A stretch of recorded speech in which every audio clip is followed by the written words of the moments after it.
Hello Aquarius, maligayang pagbabalik. Ang pagbasang ito ay para sa lahat. Alamin natin ang iyong near past, present at ang iyong near future.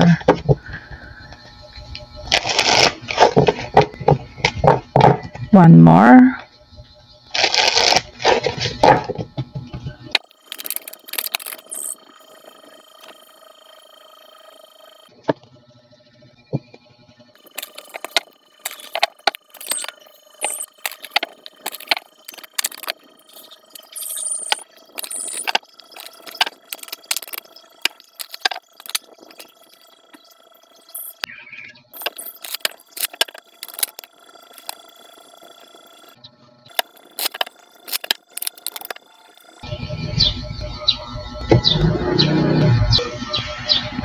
Aquarius, nakikita sa iyong near past na maaaring ikaw ay nagle-let go na. Gusto mo nang makapagsimula at magbago. Mukhang inilelet go mo na ang mga toxic people sa buhay mo. O inilelet go mo na ang mga hindi magandang pangyayari na nangyari sa buhay mo. Yung iba sa inyo maaaring nakaranas ng problema sa pinansyal. May mga pangyayari din dito na inilelet go mo na yung dati mong nakagawian. Naging mapagbigay ka sa iyong near past na siyang naging dahilan ng pang-aabuso sa iyo. At sa pakikipagrelasyon naman, inalis mo ang iyong nararamdamang takot. Ikaw ay nagdesisyon na mag-move forward sa positive direction. At ganon din para sa mga single. Ikaw ay ready nang mag-move on. Inilalat go mo na ang mga trauma mo. At merong nakaranas din na nawala ng trabaho. Nandito rin ang pagkalugi ng business, bankruptcy, pagkawala ng mga opportunity.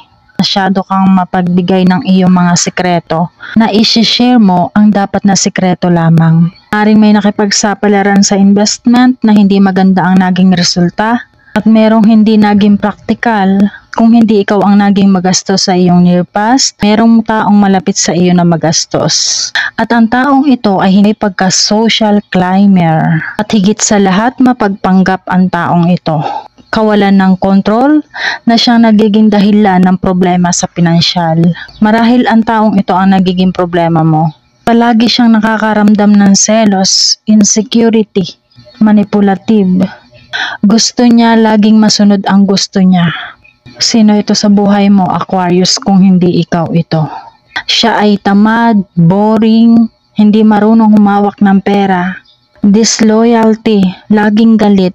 Ang taong ito ay hindi marunong magluto, feeling victim, hindi na nga siya masarap magluto, abusado pa ang taong ito. At o marahil yung iba sa inyo ay nagkaroon ng problema sa relasyon, nagkakaroon ng mga inggitan, selosan. Haring nararamdaman nyo ang boring ng inyong relasyon. Immature, spoiled, cheater. Nandito ang death. At nandito ang Wheel of Fortune. Sinasabi dito kung may mga nawala, merong kapalit. Dahil dyan, ito ang iyong present na sitwasyon. Bagamat ang The Star ay reverse, nandito rin ang The Wheel of Fortune. Kahit na pinili mo mag-let go, mag-move forward, nakakaramdam ka pa rin na nawawalan ka ng pag-asa. Hindi ka makapag-focus sa gusto mong mangyari. Dahil ang The Star ay reverse. Dito pa ang Four of Cups. Ang Ace of Pentacles pa ay reverse din. Sa mga gusto mong mangyari, Aquarius, huwag kang maiinip. Tumadaan ka lang sa proseso. Kaya huwag kang magpatalo sa iyong negative energy. Dagdagan mo pa ang iyong pananalig, ang iyong paniniwala. Kahit nararamdaman mo na wala ka ng pag-asa. Yung iba sa inyo kahit nagluluksa pa, huwag kang mag-give up. Sa iyong pag-let go, kailangan mo munang mag-heal, Aquarius. Nandito ang The Emperor. Siya ay tumutulong na maging maayos ang mga nagiging problema, lalong-lalo na pagdating sa relasyon. Dahil ito ay isang father figure, Aquarius. Kung may taong katulad ng The Emperor sa buhay mo, makinig ka sa kanyang payo. Kailangan mong muling magkaroon ng kumpiyansa sa iyong sarili. Dahil nandito pa rin ang Wheel of Fortune. Good omen ang Wheel of Fortune. Kahit pa ang Ace of Pentacles ay reverse, sa iyong gustong mangyari, marami ka pa rin pagsubok na pagdadaanan. Huwag kang mawawala ng pag-asa. Dadaan lamang yan, dahil ito ay mga temporary lamang. Kung ikaw ay nagiging biktima ng hindi magagandang pagtrato, kinakailangan mo magkaroon ka ng lakas ng loob. Huwag mo nang hayaang maging paulit-ulit ang mga pangyayari. At ipagpasalamat mo kung ano ang meron ka ngayon.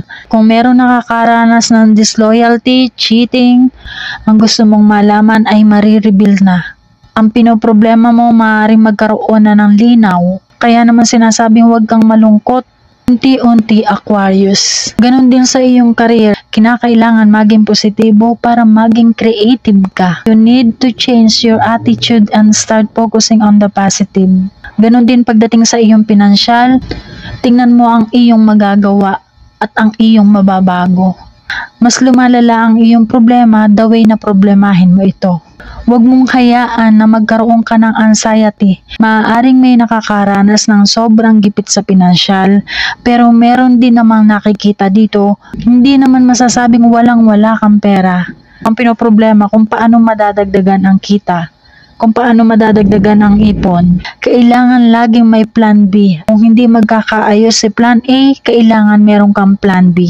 At naapektuhan lamang ang iyong kalusugan dahil sa iyong anxiety. At kung ikaw ay kasalukuyan na merong nararamdaman, para walang pagsisihan, agapan, at para makapagdesisyon ka ng maayos, lalong-lalo na para magkaroon ka ng balanse at maging matalino sa paghawak ng pinansyal. Para sa mga nakakaranas ng kakapusan, iwasan maging greedy. Aquarius, huwag kang magpa-impluwensya sa hindi maganda.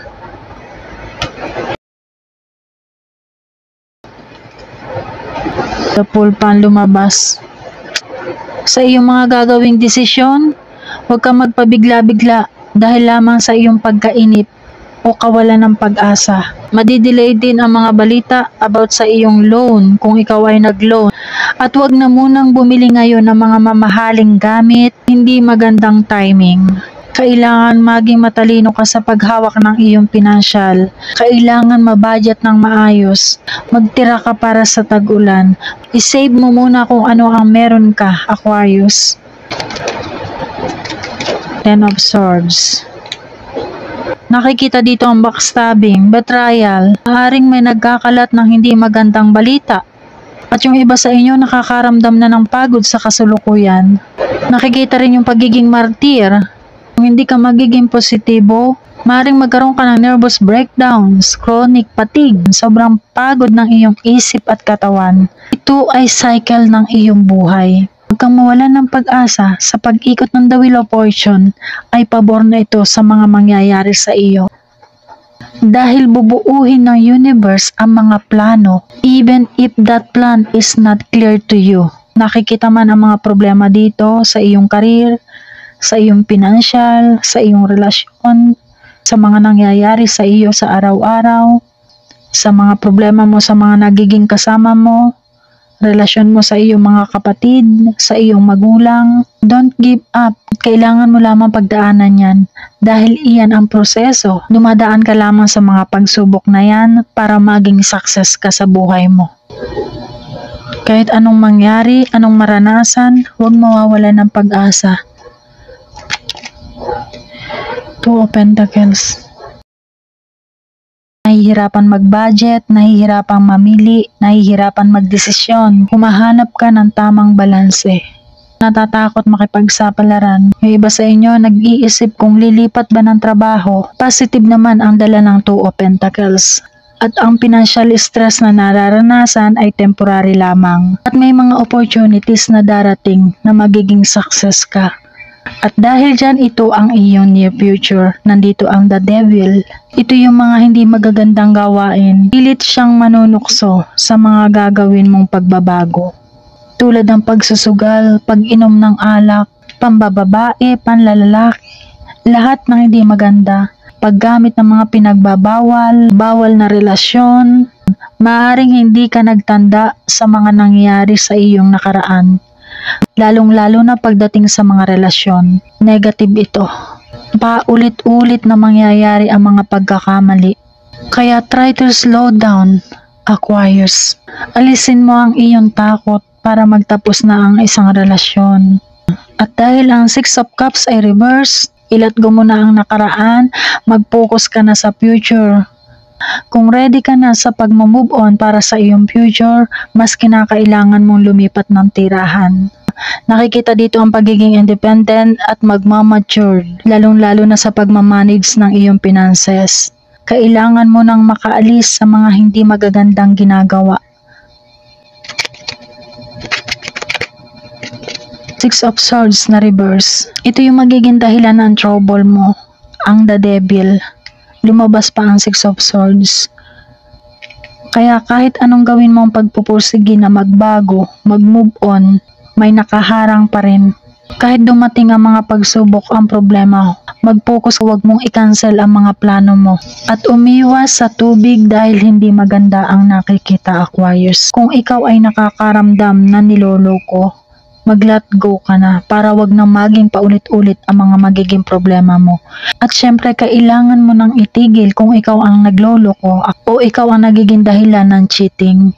At sa iyong trabaho, sa iyong near future ay mag-ingat din dahil nakikita din dito ang trouble sa iyong pinagtatrabahuhan o sa iyong workplace. Nakikita rin dito yung mga kanselasyon para sa mga plano o mga pagbabago, mga delays sa mga project, kanselasyon sa travel overseas. Kailangan ng effort, Aquarius.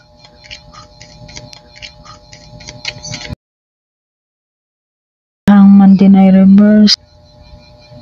At Six of Pentacles.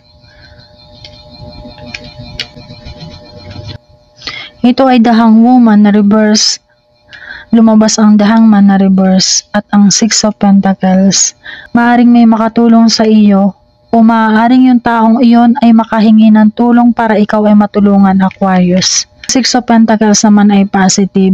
Kailangan ng matinding pagtsatsaga sa trabaho kang mawawala ng pag-asa dahil nakikita dito na may magandang paparating sa iyo. Kung ang the stars ay reverse sa iyong kasulukuyan na sitwasyon, upright na siya. Ibig sabihin, renewal, healing and positivity. Siya ay sumisimbolo ng hope for the future. Kahit napakarami mong pinagdaanan na problema, nasa iyong near future pa rin ang upright na the stars. Kaya naman sinasabing muli sa iyo, Aquarius, trust that the universe has a plan for you and trust the feeling you have that everything is going to be okay. You will be feeling confident na siyang sinasabi sa iyo ng the Emperor. Kahit napakahirap ng sitwasyon na mga pinagdaanan mo o pagdadaanan, huwag kang mawawala ng pag-asa. At dumako naman tayo sa mga nagkaroon ng problema sa relasyon. Alamin natin kung ano ang naging mensahe sa iyo ng iyong person o ng iyong ex-person.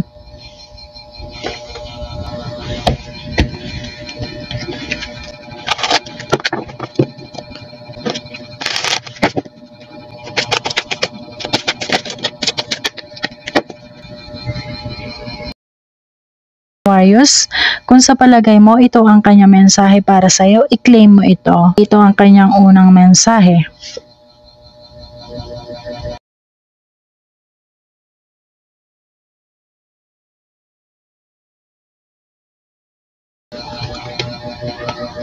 Kasunod,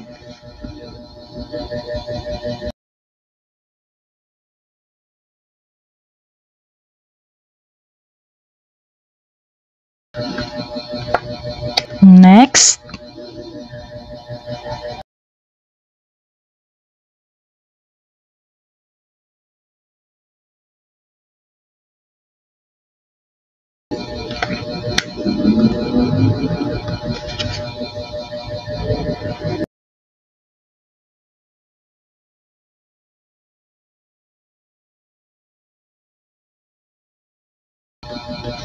at ang panghuli,